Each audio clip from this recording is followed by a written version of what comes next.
Welcome to Soccer Morning on World Soccer Talk.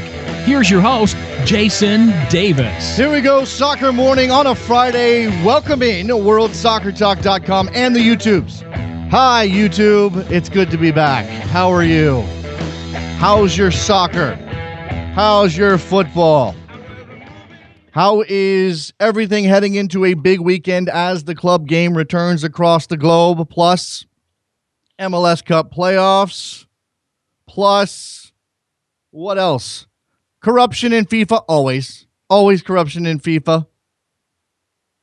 Copa America Centenario in the news. We're going to get to all of that.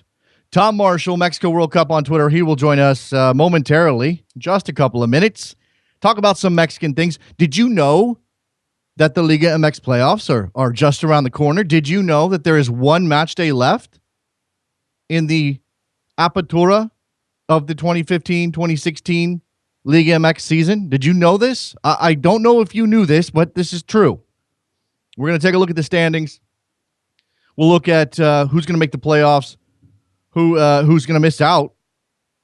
And as always, we'll check on a couple of American players down there. That's what we do around here.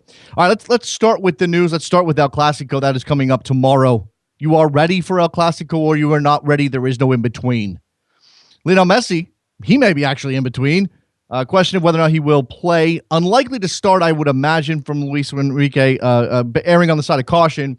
With his superstar, they do have Neymar, they do have Suarez, they do have plenty of firepower in that team. Also, Rakitic, whether or not he comes back is a question. On the other side of things, lots of pressure on Rafa Benitez and Real Madrid to get a win at home over their biggest rival to keep themselves in the title race. It's 3 points now. If Barcelona beats Real Madrid at the Bernabeu, you can only imagine how much that will come down on Rafa Benitez's head there in Spain. As I mentioned, MLS Cup playoffs coming up this Sunday. Portland, FC Dallas, Columbus, New York Red Bulls. In the first one, in the former, Portland and FC Dallas, two big missing pieces for Portland as they host the first leg against the high-flying FC Dallas team. Diego Valeri, Rodney Wallace, both going to miss out due to yellow card accumulation. It's going to make things interesting for Caleb Porter and company. You still got Nagbe, you still got Adi, you still have some pieces there, but clearly missing a wing threat like Wallace and a player in the middle of the park who can pull strings like Diego Valeri is going to limit the attack for the Portland Timbers. Meanwhile, in Columbus, New York Red Bulls in town. Mapfre Stadium sold out for Sunday's match. They're going to set a playoff attendance record at that stadium for that team. Good to see Columbus making some waves in that town at the same time that their certain local college football team is doing things as well. Red Bulls goalkeeper, just a note here, Luis Robles was named MLS goalkeeper of the year as voted by players, media, and the like. So congratulations to Luis. MLS teams are getting ready to begin their process, or they're starting the process of getting ready for 2016. It's already underway. A couple of items out there floating around as we get towards, of course, we're going to have to wait until the playoffs are over before we get to that free agency period. Clearly, there are some player movement issues that will be sorted out, but a couple of names that have been locked down. Javier Morales signing a new deal with RSL that will keep him as a member of that team. He's obviously been a huge figure for Real Salt Lake over the years after they turned themselves into a big-time MLS team, a constant playoff contender. He missed out this year for the first time in 7 years, but he did sign a multi-year contract. He's going to turn 36 years old in January. Maybe if you're an RSL fan, you wonder a little bit about the direction, but it's Javier Morales. How can you not love the guy? He said, I want to finish my career here with Real Salt Lake. RSL is the most important team in my life. It's the team that didn't just make me a better player. The club made me a better person. I came here and it was magic. Everything changed and everything was good for me and my family. Also signed, Kendall Waston, defender, Costa Rican defender for the Vancouver Whitecaps. He signs a multi-year extension. Head coach Carl Robinson said Kendall is an important building block in what we're trying to accomplish at this club. His passion, physical presence, and ability to come up big in crucial situations have been instrumental to our success. He's a leader on the pitch and in the locker room. And we're excited to have arguably the best center back in the league during the prime of his career. Certainly one of the best central defenders in the league. Kendall Waston joined last year from Saprissa in Costa Rica and will stay there in Vancouver. Copa America Centenario. Again, I said it was in the news. because one of the dominoes have fallen. That is the identification of the 10 host cities for that tournament set for next summer. MetLife Stadium in New Jersey, Lincoln Financial Field in Philadelphia, Gillette Stadium in Foxborough, Massachusetts, the Citrus Bowl in Orlando, Florida, NRG Stadium in Houston, Soldier Field in Chicago, University of Phoenix Stadium outside of Phoenix, Levi Stadium in the Bay Area, CenturyLink Field in Seattle, and the Rose Bowl in Pasadena, California. Now, here's the problem. A full five of those venues have artificial surfaces, which means we're going to be seeing sod laid over the top of those artificial surfaces. I have issues with that. I actually think that makes the soccer worse than the turf, although it's half and 6 and 1, half dozen the other. But these are all big stadiums. They're going to maximize the earning potential of this tournament, and we always knew that this was as much about money as anything else. Even with the corruption scandal, it's such a good idea they went ahead and pushed through to keep this tournament on track. Again, I mentioned the return of club football this weekend after an international break. Hamburg and Dortmund today. That's a good one. Manchester United heading to Watford. Not much of a challenge you would imagine, but they won't have Wayne Rooney and they won't have Anthony Martial. Rooney is sick. Martial is picked up an injury in France's match against England this weekend, on Tuesday. Manchester City and Liverpool go up against each other this weekend. I believe that game's tomorrow as well. Schalke and Bayern Munich in the Bundesliga, and Juve AC Milan in Italy. Those are your highlight games. Swiss investigators examining World Cup corruption have told the AFP that they are looking into a growing list of suspicious financial transactions and want evidence from disgraced Qatari football power broker Mohammed bin Hammam. I am reading that directly from World Soccer Talk. Go find the story over there. Switzerland's Office of the Attorney General, which is looking into the 2018 and 2022 World Cups, said they now have more than 120 suspicious transactions linked to FIFA's decision to award the tournaments to Russia and Qatar 5 years ago. That figure is up from 103 in August. So this is a continuing investigation that now has identified that 120 different suspicious transactions. We'll see if there is any ultimate fallout. I find it difficult to believe that either one of these World Cups will be stripped from their current hosts, but maybe you have some hope. Maybe you dream there. Let's take a break. Coming back, Tom Marshall, Mexico World Cup. He'll join us. We'll talk Mexican soccer with our good friend. Don't go anywhere. Be right back.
Welcome back to Soccer Morning on World Soccer Talk with Jason Davis. Here we are back on Soccer Morning on a Friday. Good to have back on the program our friend Tom Marshall. You can follow him on Twitter at Mexico World Cup.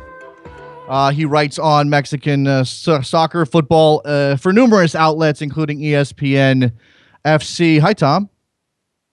Hi, Jason. How's it going? It's going well. It's not going as well for me and my particular team as it is for Mexico and their national team, and we'll get to the league here in a couple of minutes. But we have to start with El Tri. They have a new head coach. His name is Juan Carlos Osorio. 2 matches in, everything going fairly well. Winning away in Honduras, never an easy feat for anybody. Mexico hadn't done it in something like 22 years, and even if the game was not a pretty affair, Tom, just to get that result has to be good for Juan Carlos. Yeah, I mean, so many managers have come and gone and tried to get that result in Honduras, and especially San Pedro Sula. I think it's 50 years since the Mexican national team won in that particular city. So, really tough place to go. And Osorio, I think, he's been questioned when he's come in. I don't think a lot of people down here basically were saying, who's this? What's he done? What's he done to deserve to be the national team coach? So I think these last 2 games have just kind of settled him down a bit, and people have thought, right, this guy might actually know what he's doing, and I think he really does. I mean, he's tinkered. He's in the first game against El Salvador, he's played like a 4-2-4 formation.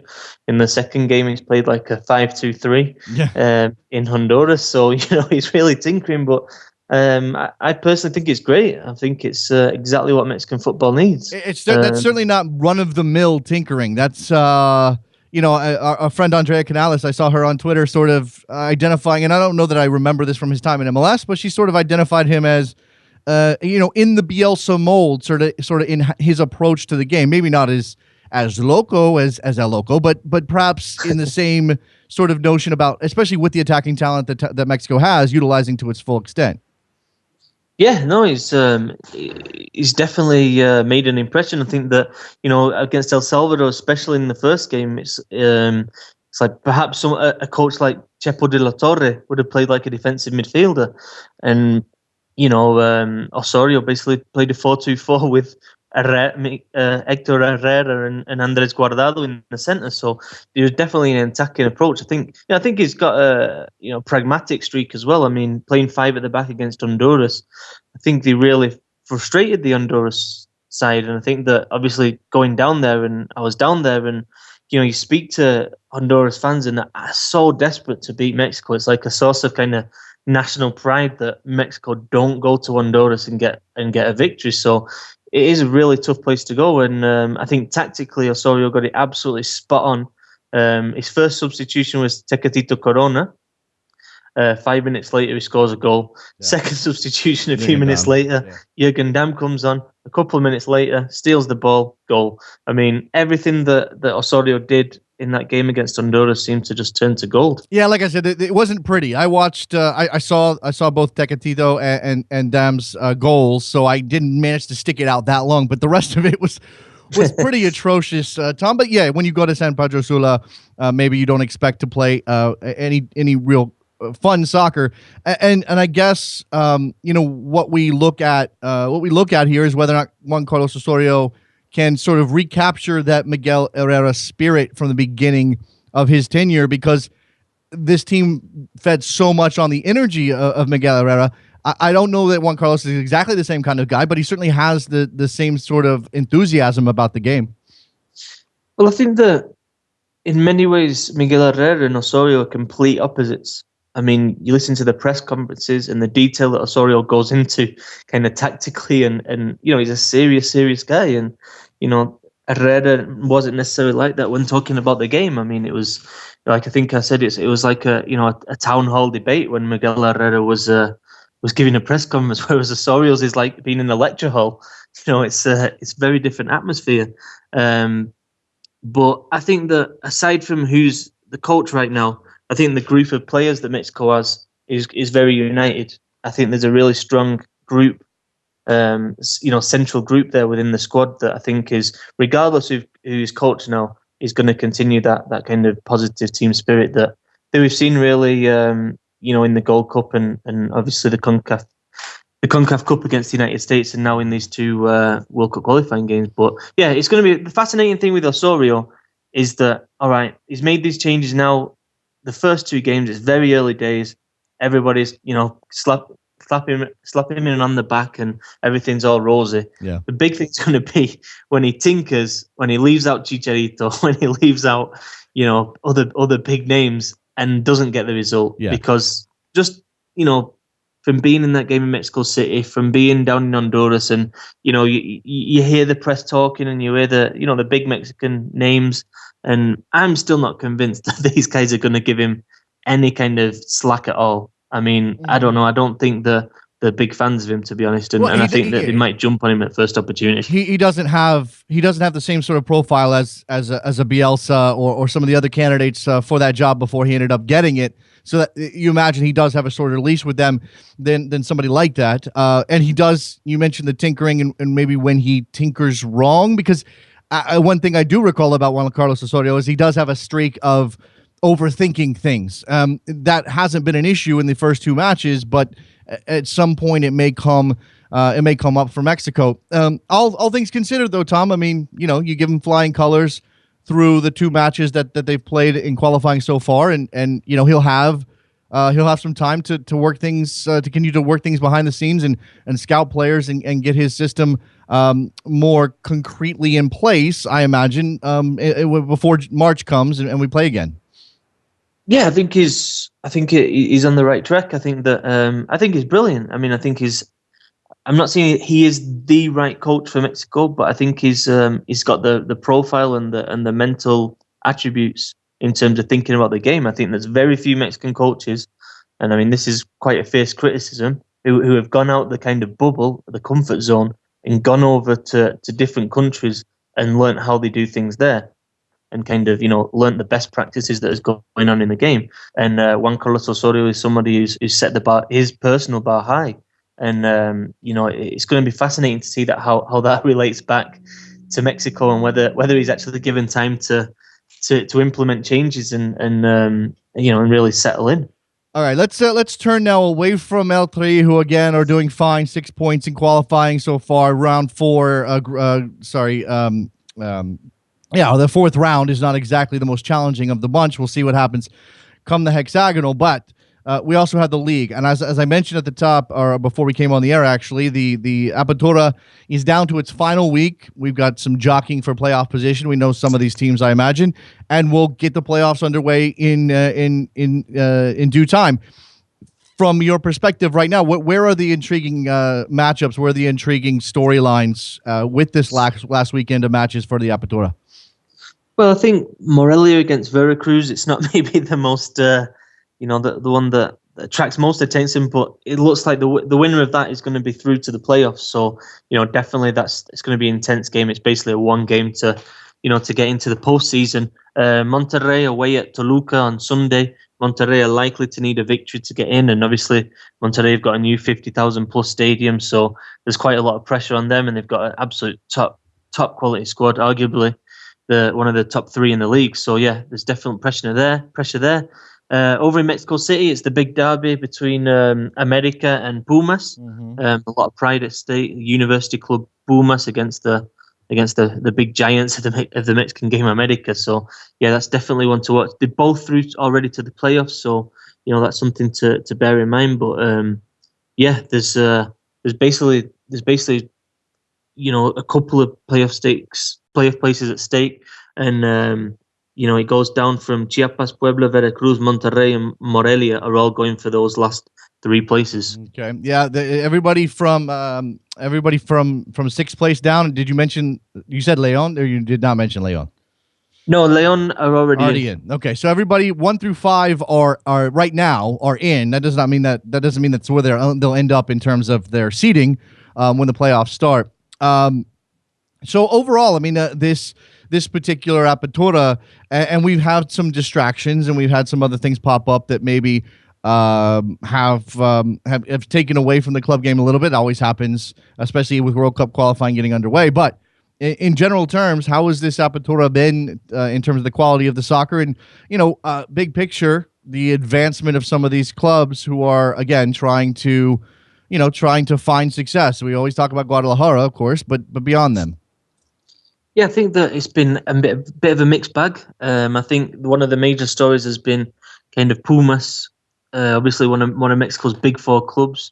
They've won 11 out of the 16 games, the top of the league. So, I think that's a big thing for them, and it's good for the game that a team like Pumas are doing so well. I think aside from that, Tigres, earlier in the season they lost the Copa Libertadores final. They also lost a few games in the league because they were playing a B team. But since then, they've just gone from strength to strength. And for me, if I'm picking out one team who I'd put money on for the playoffs, it would be Tigres. I mean, you got the André Pierre Gignac experiment. He's just been called up to France. Obviously, we had the tragic events over there in Paris, but he actually started the last game against England. So, it looks like he's going to be, possibly at the Euros next summer. So, for Tigres for the Mexican game, I think that's a huge boost. I mean, to have an international at a team like France, who I think might actually be the favourite for the Euros next year. It's huge, and I'd put my money on Tigres.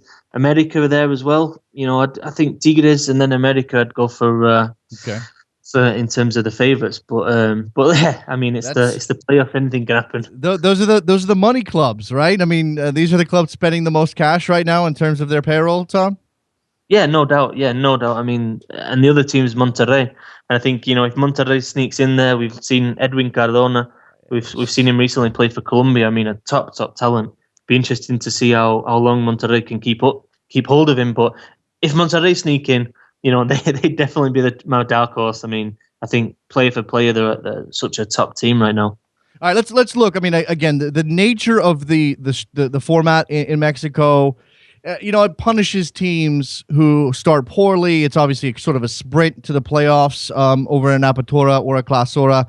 But when you look up at the standings and you see, okay, Guadalajara in 12th, and not that long ago we were tracking whether or not they might be a relegation danger. You can update me on that. But certainly clubs like Pachuca, Cruz Azul, Atlas, who has had some success in recent times, and then for a lot of Americans, Tijuana's on the top of our interest list, and they're in last place. Yeah, Tijuana just had a nightmare season. Just really nothing has gone well at all. And obviously the big thing now, Miguel Herrera has come in, and I think that it's just a massive signing for Tijuana. I think it's going to really turn them around as well, because there's just going to be so much interest in the club. And the current champion Santos Laguna down in 17th place. Yeah. I mean, you just really can't predict things in the Mexican league these days. Chivas' season has been mixed. I mean, Vergara sacked Chepo de la Torre very early in the season. Mateus Almeida, the former Argentine international, is now in charge. They're actually playing some really good football, but they're out of the playoff race already, and they're actually in the relegation battle. I mean, if they don't start 2016 well, then they definitely potentially could be relegated. Pachuca, for me, I think it's a real shame that they're not in the playoffs, because I think the team that play the best football, very attacking, but in defense they leave themselves really open. So that's basically why they're not in the playoffs. Yeah. And then you've got a team like Cruz Azul, another should be right near the top. Another big spender, actually, Jason, really big spender on wages, but down in 14th, and Atlas just can't seem to do anything right. I mean, they've also got money after the takeover from TV Azteca, but they just can't get it together. Going back to Chivas, I know that Chivas won the Copa MX for the Apertura. How big of a deal is that? I know I was following you. I'm following Eric Gomez. I see the quotes coming out of Vergara's mouth about and then maybe he's getting a little stick, the piss taken out of him by the reporters there. How has that gone over at Chivas? Just the notion that winning this trophy means something for a club that has underachieved so much under Vergara. I mean, I think they deserve to celebrate. I mean, obviously it's a major trophy. It's like, it's a big club that's been starved of success for so long. I mean, the last trophy was 2006. So, I can see why they were celebrating so much. I mean, the thing that really I didn't understand, and I think a lot of people didn't understand, was they won the cup on a Wednesday night. They had a big game on the Saturday against Dorados, which they needed to win to really stay in the playoff race. And then on the Thursday night, they organised a bus parade around the city. And I mean, that was the point where you're like, wait up, this is too much now. I mean, win the cup, have a night out on Wednesday, have a couple of drinks, and then Thursday, get down to it, get preparing for that game on Saturday. Whereas instead of doing that, they had a bus parade, and there wasn't many people there. I mean, the Chivas fans are so desperate to win the league. I mean, America are now the most successful club in Mexico in terms of league titles, and that really hurts Chivas. It really does. And having a bus parade around the city was something that, I don't know. I mean, you look at like European clubs who have done the treble before and stuff, and you can't imagine them winning the cup, a month before the season's ended, and then going on a parade. Yeah. Well, I mean, it's clearly down to Vergara then, right? Like we haven't won much. Here's an excuse for me to celebrate. Let's go have a party, even if there are a lot of reasons not to have that party on that Thursday. Yeah, I mean, the other one is Vergara's in a pretty serious legal battle for control of the club with his, I think his ex-wife now, Angelica Fuentes. Yeah. So, I mean, it gets a bit boring because every day there's news stories about one suing the other. They're both suing each other. But I think it's a statement that, I'm in control as well. It sounds very telenovela with Angelica Fuentes and Vergara go up against each other. A divorce involved. That's never good for a football club. All right, Tom. Let's move on to some rumors, some things floating around the edges when it comes to players and the like. You mentioned before we came on the air, and I was not aware of this, that there's some chatter out there about Fabian Castillo, obviously an FC Dallas player right now. They're still in the playoffs. They're going for an MLS Cup. He's just gotten a chance to get a look with the Colombia national team. There may be some interest in him in Mexico. Yeah, that's what I'm hearing. I'm hearing that Club America are negotiating for Fabian Castillo right now. That we're talking figures over $7 million. Obviously, recently been capped by Colombia, so I think that the interest is obviously going to be sky high, just because the reputation of Colombian players right now is also has been boosted. I mean, they've got a great reputation. So yeah, I mean, I think Ruben Sambueza for America looks like he's going to be heading off. So I think that they're after Castillo. From what I've heard, negotiations are quite far down the line. I'm not saying that tomorrow it's going to be announced or anything, but they're definitely American are definitely interested, and it's going to be fascinating to see how that develops. I would be curious to know, and I'm not sure you have any information, but I'd be curious to know if there's any competition for Castillo coming from perhaps some European sources. I mean, he seems like the type of player who might thrive, just sort of as Fredy Montero did after his brief return to Colombia in a place like Portugal. Although I'm not sure maybe the financial concerns are actually in Club America's favor. They have more to spend than a lot of those Portuguese clubs might. Yeah, no, definitely, and I think that's something that has to be taken into account. I think that I think earlier last month there was a story about Swansea City being interested in Castillo. I think going back a bit more, there's been a couple of Italian clubs, but smaller ones, interested in him. So it's that which club can pay to get him out there of FC Dallas, and obviously Dallas aren't going to be, they've got a Colombian international now, and somebody who's at a great age. So that they'll be, if they are going to sell, which I don't know, if they're negotiating, then I imagine that they must be at least slightly open to.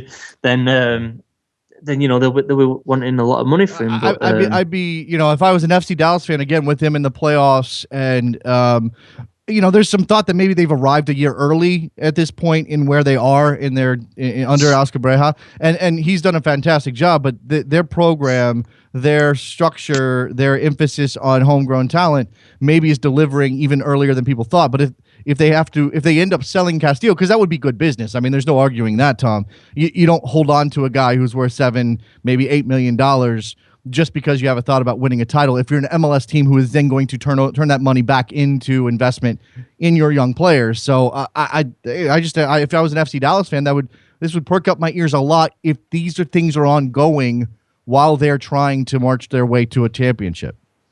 Yeah, no, definitely. I mean, yeah, it's a difficult one, but obviously, I think from America's point of view, they want to get this done as soon as possible. America playing in the Club World Cup as well. I think they're trying to kind of do the business beforehand before they go over there to Japan, I believe it is.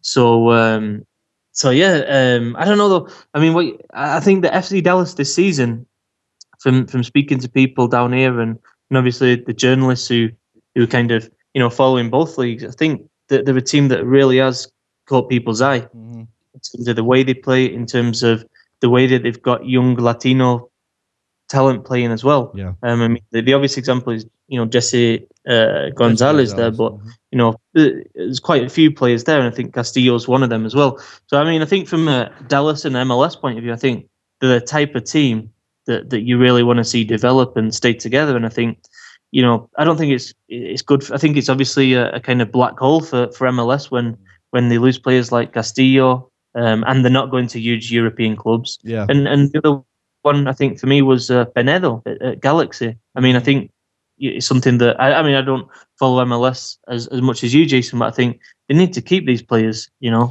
I'm not sure what happened with Penedo. That seems like the Galaxy really either screwed that up or they were hamstrung by some of the league rules. Which, I mean, again, this is when you talk about it, it's a black hole. It's not good to lose a player like Castillo, even if Club America is the biggest club in this particular part of the world. To lose a 23-year-old Colombian international now of that particular ability, to have him go off, no matter what the investment or what the monetary return is a net negative for the league as a whole in terms of pushing its agenda as a quality soccer competition.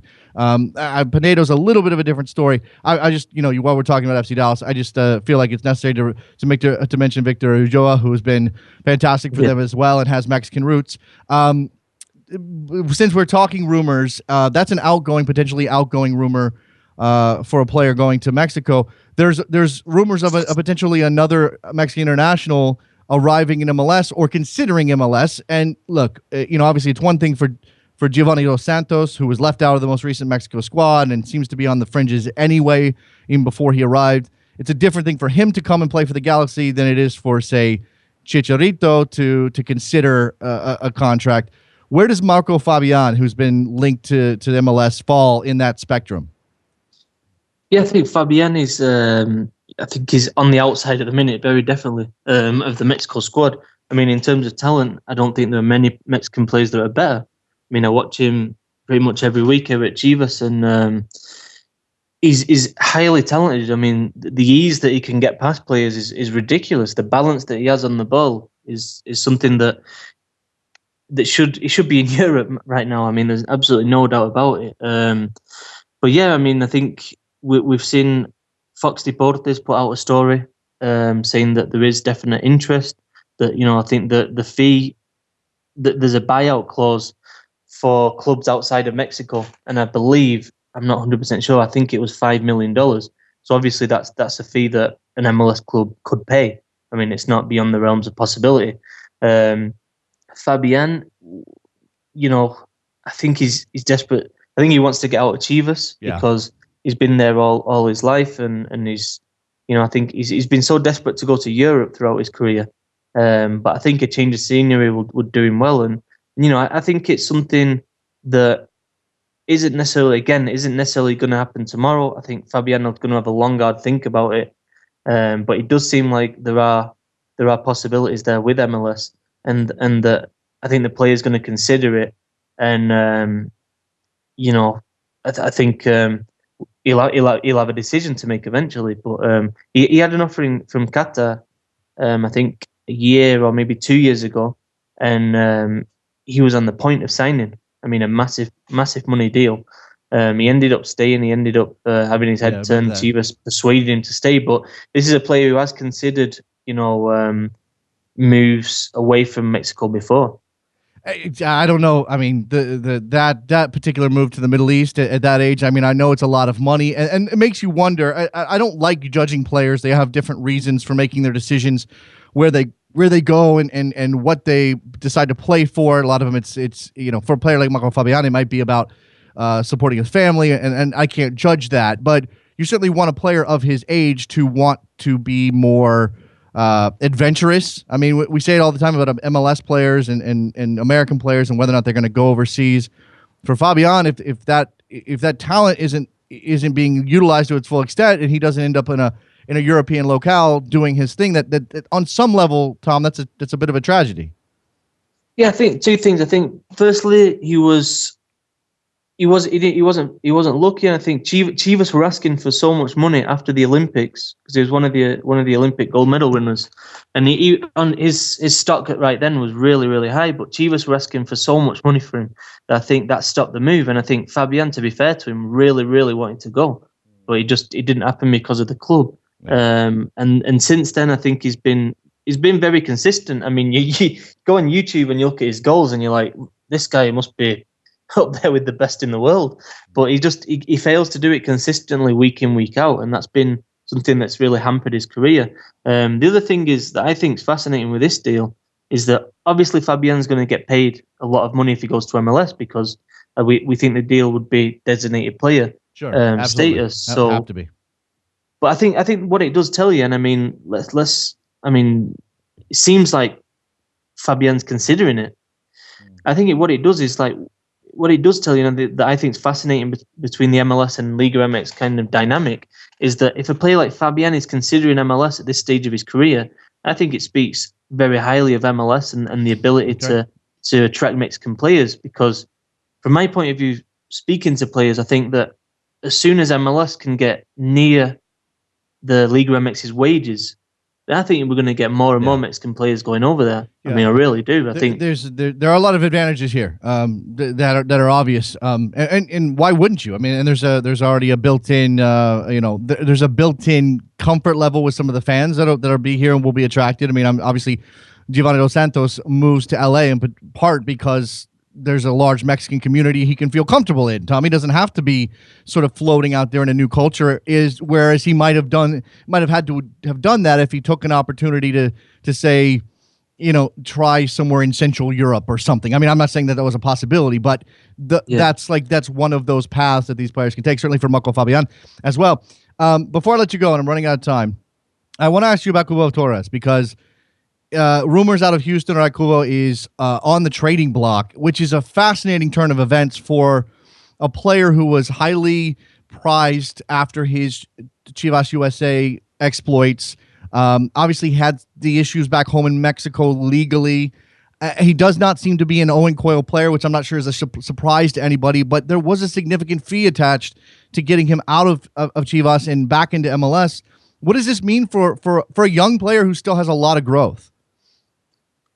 Yeah, I mean, it's not ideal for Torres because when he came back to Chivas, before we joined Houston, he actually wasn't playing as well. I mean, Chepo de la Torre just basically didn't fancy him. He played Omar Bravo every week, and Chepo de la Torre in one interview, I remember he was really critical of Cubo, and he criticized his training as well. He said, if this guy isn't going to train 100%, then he's not going to get in my team. I mean, and Chepo's kind of like this military, he's like a sergeant major or something. So, that's his mentality, but it didn't look good for Cubo. And I think the problems back home, I mean, it's difficult to know, but I think they really, really hurt him.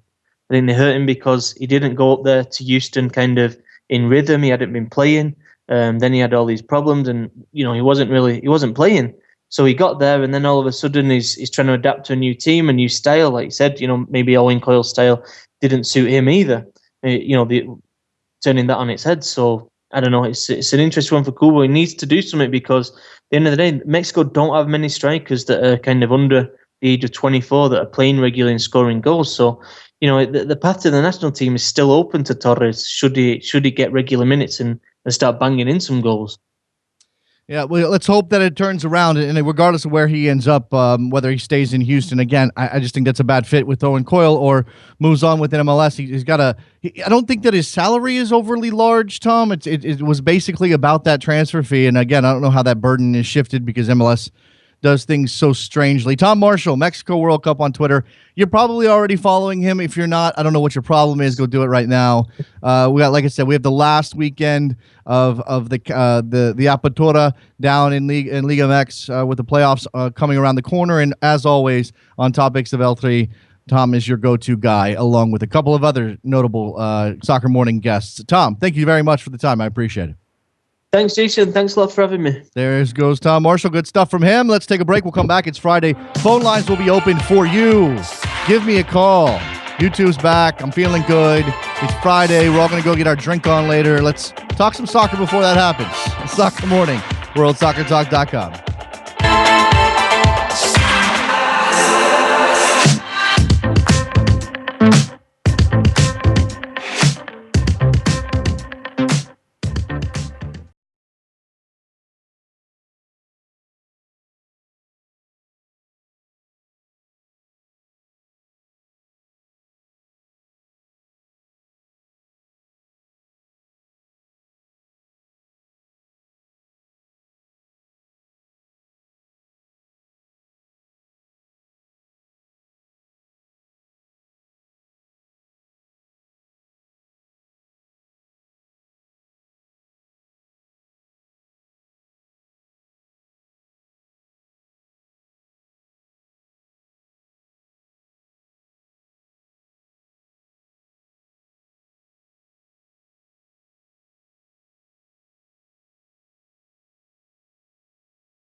Welcome back to Soccer Morning on World Soccer Talk with Jason Davis. All right, here we go. Soccer Morning on a Friday. Phone lines open, 646-832-3909. And here's the good thing. I know I'm all fired up and I'm talking fast. Let me try that again.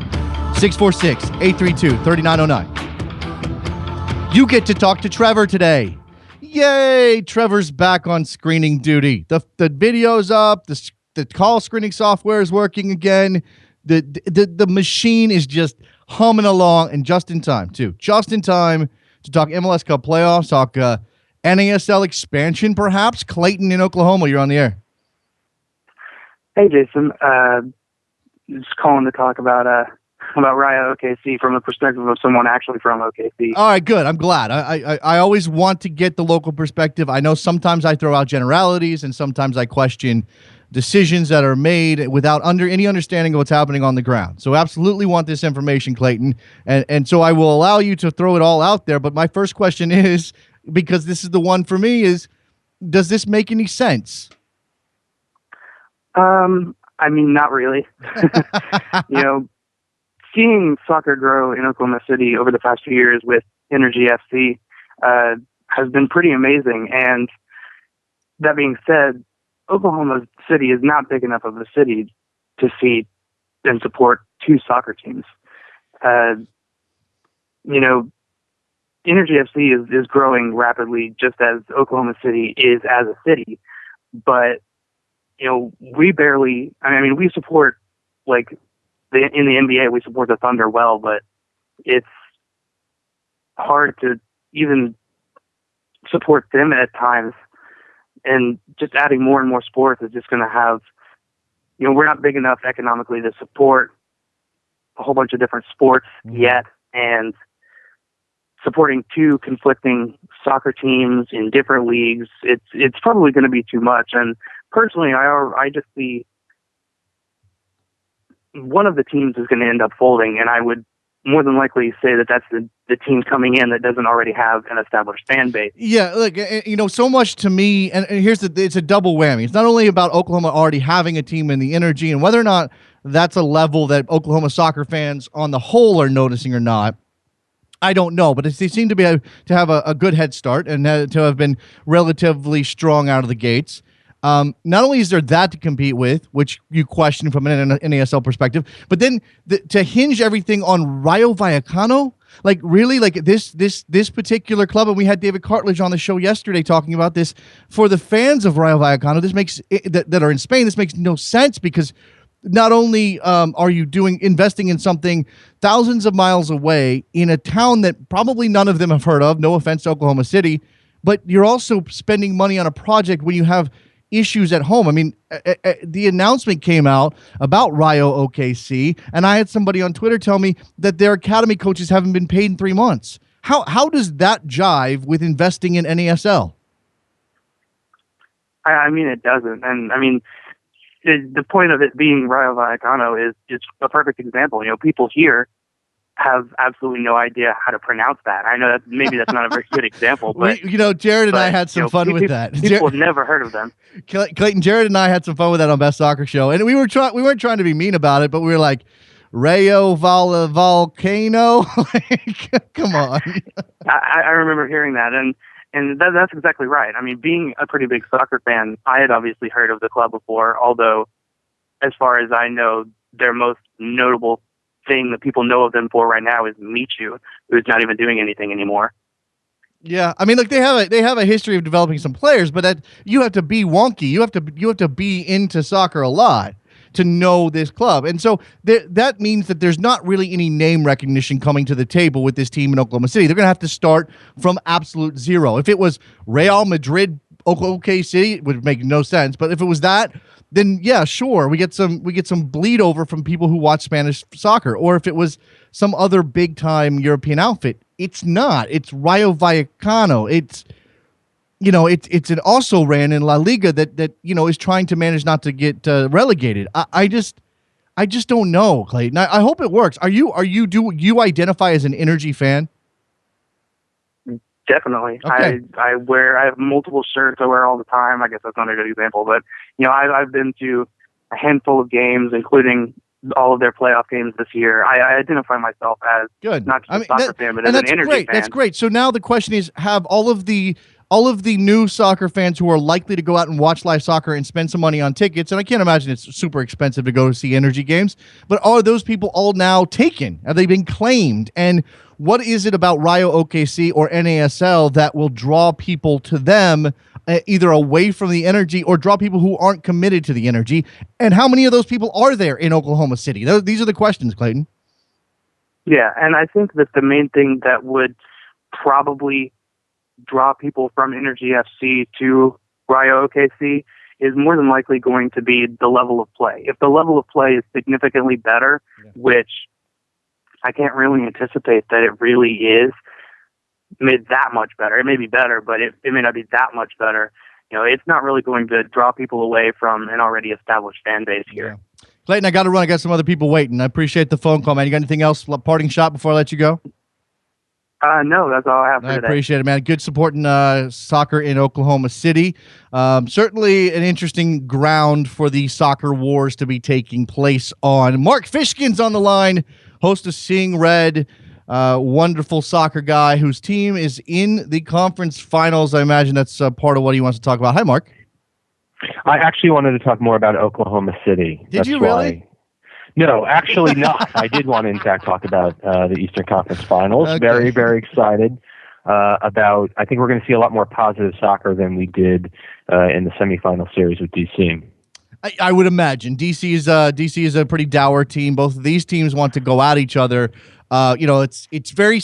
You don't have to be an expert here. I mean, you don't have to be an adept TV analyst level quality to say something like it comes down to how quickly the Red Bulls can turn the ball over with their high press and whether or not they can exploit the spaces opened up when Columbus pushes high. And then from the other side of the coin, it's whether or not Columbus can make those high pushes count on their end and score goals against a pretty resolute Red Bulls defense. Yeah, for sure. And consider there's some interesting subplots here. Kai Kamara, 22 goals on the year, 0 goals against the Red Bulls in 3 matches during the regular season. Also, the fact that Will Trapp did not play during the Red Bulls in any of those games, and obviously he's really, really important. But for me, I mean, it's all about the 2 midfield triangles. And when you think about Columbus's triangles of Trapp and Higuain and Shawnee, and then on the New York side, you've got Sasha and Dax and Felipe. I think the nod has to be to New York. I mean, I would take those 3 guys over the other 3 guys for sure. Yeah, I'm sitting here. I'm on video today, and I'm drawing triangles with my pen in the air as you're talking, and I'm wondering if Trevor can, like, in real time, make the line show the. Never mind. It's like very Sesame Street over here. Mark, all right, so you got to feel pretty good. I mentioned this yesterday. Football Manager has Columbus winning this. I mean, I don't know that's over. That's a huge reach, but I mean the Red Bulls are favorites, and everything seems to be clicking, and everything seems to be happy. And again, that's not always been the Red Bulls' MO. Yeah, well, I mean, I think since the start of the 2013 season, it's hard to argue that they haven't been one of the better teams in the league. I mean, 2 Shields in 3 years, 2 straight conference finals for the first time in club history. That's never happened before. By no means is this going to be a walk. I mean, this is going to be a rough and tumble series with a lot of attacking play. You know, the Red Bulls have 4 guys on yellows that any one of them pick up another one on Sunday in Columbus, it's going to be very, very, very tough to win the series. I mean, ironically, if there's anyone that I think that New York could survive without, it's Bradley picking up a yellow and missing the home leg at Red Bulls, simply because I think there's other attacking talent, whether it's Gonzalo Verón or whether it's Anatole Bong, who has scored against Columbus, could come back and play up top.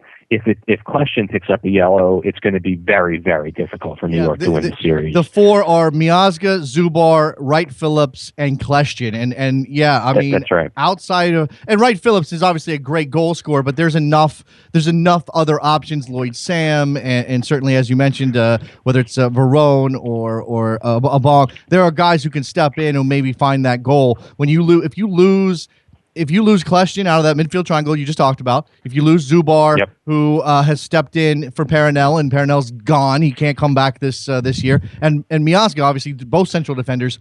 I mean, imagine if they both got yellows. I hate to say it, but imagine if they both got yellows. No, I mean, with Kamara's stand-up play and physicality in the box, it would not be out of the realm of reason that one or possibly both would pick up yellows. And, then you're looking at a guy like Carl Ouimet, good, solid young defender, but he's certainly not, cannot do what either of those 2 guys do. So, again, I joined the Massive Report this week to talk to those guys about the series, and extra time would not surprise me necessarily. And at that point, you have to flip a coin. But, the high press has shown been very, very adept at disrupting Columbus, who doesn't play well at the back, especially without Sorrow in the first leg. And if they can get 1 goal in Columbus, maybe come home down 2-1, I still would feel good about the Red Bulls. I think you would. I think you would. I mean, so much hinges on how they play, as you said, how they're able to keep the ball out of the back, get it to those wide players. I mean, Shawnee and Trapp are absolutely crucial. By the way, I do like that we have Matt Miazga, the future of the U.S. Central Defense, 20 years old. Will Trapp, a young player as well, who's made a mark in MLS already. By the way, watch some of this very excellent MLS Insider on Columbus beating Montreal. and Will Trapp's voice definitely cracks. So that's how young that guy is. Mark Fishkin from Seeing Red joining us on Soccer Morning. Mark, anything else before I let you go? You get a prediction? Are you predicting 2-1 on Sunday, or are you going to go? Yeah, I'm going to call it 2-1 Columbus on Sunday to Okay. set up a very, very intense second leg. By the way, both atmospheres should be off the chain. I know Columbus is sold out, and I believe last time I checked, the Red Bulls were either sold out or very, very close to selling out. Red Bull Arena. Red Bulls are also sold out. There you go. It's gonna be on fire. It's gonna be fire, Mark, and that's what you should say when people ask you. It's gonna be fire. That's how you say it. Thank you, Mark. Appreciate it. Be well. There goes Mark Fishkin. He's never going to say that the game's going to be fire. He'll never say that. Patrick down in Clemson, South Carolina. Yeah, that was going to be my first point. I listened back to the show I called on Wednesday, and you kept saying Clemson wrong. You said it like Clemson, something like that, almost like Klinsman, which is totally wrong. It sounds how it's spelled. Clemson. My finger is hovering over the drop button right now, Patrick. What besides correcting my pronunciation of Clemson, what else do you have on your mind? Hey, I was listening to the past couple of shows, and a lot of callers calling in about the development of U.S. players, and a lot of people saying, "Oh, the college game is pretty bad for our players, stunts their growth." And I don't know that I necessarily disagree with that, but something that I was going to mention Wednesday that I forgot about was women's tournaments also underway for NCAA, and that just got me thinking that for the women, I mean, we have the best team in the world, and all of our women come up through NCAA soccer. I mean, all of them do. Okay, what's the difference, Patrick? I mean, what's the difference between the men's game and the women's game? It's the rest of the world, right? It's what the rest of the world is doing, exactly. And the rest of the world is so far behind in terms of the number of girls playing, the coaching that they're getting, that the United States has had an advantage. And this is not to take away. I've had this. I've made this point several times. This is not to take away. In fact, I even wrote this up for 442 during or ahead of the Women's World Cup. It's not to take away from what the U.S. women did or the talent that they have, but the head start that we had in women's soccer compared to the rest of the world, because the rest of the world was retrograde and very sexist about their attitudes towards women playing soccer. The head start the United States has had is still bearing fruit. It's maybe taken a step back, and it took 16 years for the United States to win another World Cup, but it's still there. It's still evident in, again, as you said, in the college game, being a producer of talent for the women that it simply can't be for the men. Right. I mean, that's sort of the same along the lines that I was thinking. Is that, we have this head start, no one else really even had a true pipeline for women players to come up. And my next thought was, at some point in the future do you think that, like the men's game, the college soccer is just not going to be enough for the women if we want to see the United States keep winning Women's World Cups? Maybe. And here's something I don't know, a hole in my knowledge, and I can check in with, we got friends in Germany, we got friends in France, we got friends in England, clearly, and ask them. I don't know. I know, look, there's a ladies this team, a ladies that team in England. We know Bayern Munich has a women's team, and there are a PSG, and or is it Marseille that's the best one over there, or Lyon? I think it's Lyon.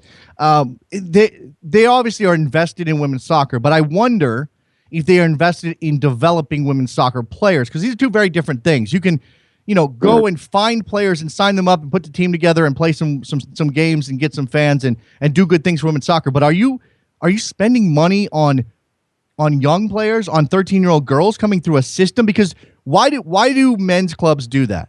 Because it's in their best interest, both in terms of producing players for their senior team, but also financially. But also in terms of money. A club like Le Havre, where Bob Bradley just ended up, they want to develop players, not really so that they can develop first-teamers who are going to help them win games, but because it's going to help them stay afloat as a club, that they can sell a kid for 5 million euros. There's no money like that in the women's game. That doesn't exist. So until we get to that point, I don't know that the United States is really going to have a reckoning on that level. And maybe by then the United States is putting that the MLS teams and NWS teams, NWSL teams are partnering to create academies that do that for the women's game here, Patrick. Maybe we get that. Well, that's a good point. Appreciate the call, Patrick. Got anything else? That's it. Go Tigers. Go Clemson Tigers. Thank you, Patrick. All right. Bo Durr, who certainly knows the women's game, on Twitter, one of the questions for the women's game: will the demise of the USL's W League hinder player development in college years? And yeah, I mean, obviously an important thing to consider, because what you've got there is a parallel, another option to go play and get better outside of the college season for a lot of these women players. That now, if that goes away, how do you fill that void? I mean, that's not every female player coming through and getting that experience, but certainly it has helped some of them. And again, we are so early in the existence of the NWSL, and so much focus after WUSA, after WPS, is just on keeping it going, just on keeping these teams afloat, just on making sure that next year we have not just the same, not just a league, but the same number of teams, and nobody disappears because they can't afford to run their team anymore. So much focus is on that it really is premature to even imagine, okay, let's figure out a way to start to develop women players the same way we develop men players. That is, and again, the functional, practical part of all of that is that there's money in developing a 19-year-old male soccer player that there isn't there for a 19-year-old women's soccer player. I mean, that's not right. It's just the way things are. So until there's a market for that, I don't know if there's a widespread incentive, not just here in the U.S., but abroad. I mean, again, is Lyon putting money into an academy for girls out of a real commitment because it's going to pay dividends, or because it's the right thing to do? Until we move past the notion that women's soccer is somehow charity, which is, again, unfair to women's soccer and certainly sells that game short, we're not going to see the sort of real developmental investment. And maybe women's soccer doesn't need to parallel the men's game. Maybe it needs its own path, but that's not clear yet what that is. Maybe college soccer continues to be that place, and if we can find some places for women to play during their formative college years that replaces the W League, maybe there's something there. Maybe that's a better way. If you had to start from scratch with the men's game, would you want it the way it is? Would we, if we were doing a fair assessment of the machine that is men's development around the world, and academies and player sales and scouting and some of the exploitation that happens, would we continue to do that? I don't know that we would. I mean, it's sort of in the same vein as if you asked all of the top club presidents in Europe if they would get rid of Pro Rel. If they could, they'd say yes, and they would start over and go, on a very American style of system, because in their minds that's probably better, but they can't do anything about a system that already exists. It's an interesting question. All right. Last call for phone calls, 646-832-3909. Very thought-provoking stuff. We haven't really touched on Portland and FC Dallas, except a little bit with Tom Marshall as it relates to Fabian Castillo. Are we potentially seeing the last couple of matches for Fabian Castillo?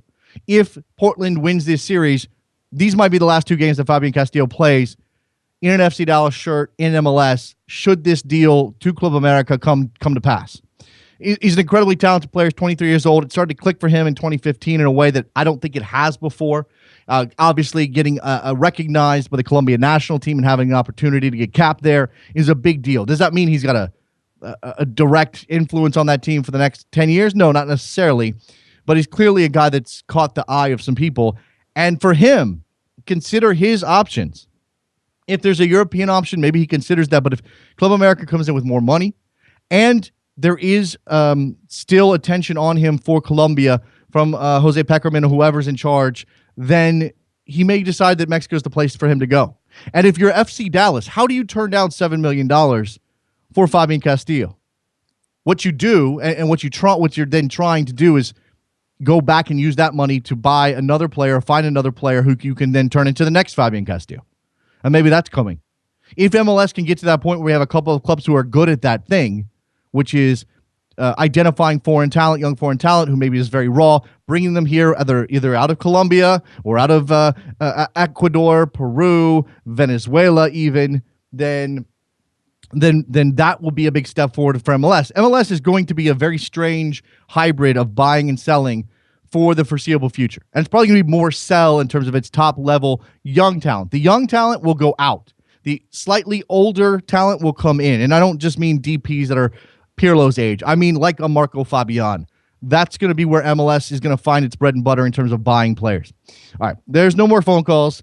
It is Friday. Let's go ahead and wrap this up. Thank you very much to Tom Marshall for his appearance on today's program. Thank you to our callers, Mark, Patrick. Did I miss anybody else? I think that was everybody, right? Clayton in Oklahoma, excuse me. Thank you very much. We will see you on Monday, and we'll talk about those first leg in the conference finals. See you then. Bye. Oh, El Clasico.